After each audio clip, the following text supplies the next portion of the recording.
Talking about climate change, there seems to be no respite from the heat wave for Europeans. France is one of the worst affected by the sweltering temperatures. Capital Paris today recorded its hottest ever temperature in history, breaking a 7-decade-old record as the European heat wave hit its peak. Today's temperature has broken the record set on the 28th of July 1947 of 40.4 degrees Celsius. 20 of France's administrative areas have been put on a red alert, the highest heat wave warning, while other areas remain on the second highest warning of an orange alert. Owing to drought conditions, the government has imposed restrictions on water usage in 73 of the administrative districts. The risk is not just to the people. The soaring temperatures also risk precipitating the collapse of the Notre Dame Cathedral. The cathedral's chief architect has said that the structure could collapse, with the joints and vaults giving in due to the heat. The 12th century cathedral was ravaged by a fire in the month of April this year and is under a renovation and restoration effort. However, respite is around the corner for the citizens. France's Met Department has predicted that the heat wave will be short-lived. Fresh air from the west is set to bring lower temperatures. Possible storms and rains have also been predicted in parts of Europe starting Friday.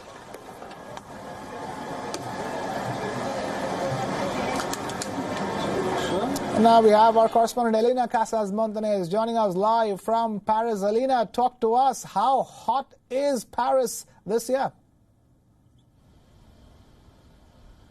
41 degrees this morning, which is the hottest temperature, as you were saying, ever recorded, beating the hottest on record, which had dated back more than 70 years. Of course, successive French governments are very on edge about these sort of high temperatures since the heat wave of 2003, which killed more than 15,000 mostly elderly people. But the authorities say that this time round they are better prepared. They've created a network of cold rooms across Paris where people can go to cool down, and social workers are checking in on vulnerable elderly people every day in this heat. They are, though, keen to encourage people to take precautions, make sure they don't take trains unless they absolutely need to on hot days like this because they can't be cooled properly, and making sure that employers allow staff to work from home and that people are sufficiently hydrated. Just checking, what happens to Paris when temperatures go through the roof? As somebody who's living in that city, what changes really?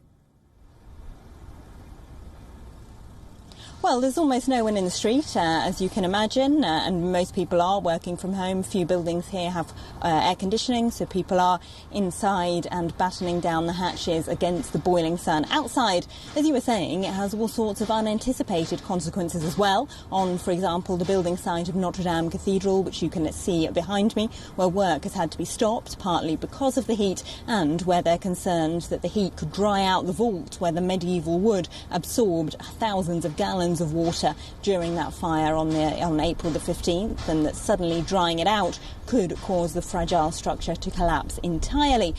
So there are concerns about that. We're not expecting, though, France's all-time hottest temperature to be breached today. That was 46 degrees 3 weeks ago in Carpentras in the south of France, and temperatures aren't quite so hot in the south as they are here in Paris.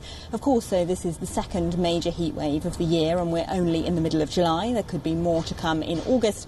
So authorities are keen to emphasise that this could soon be the new normal. But then the Met Department has also said that there is respite in sight.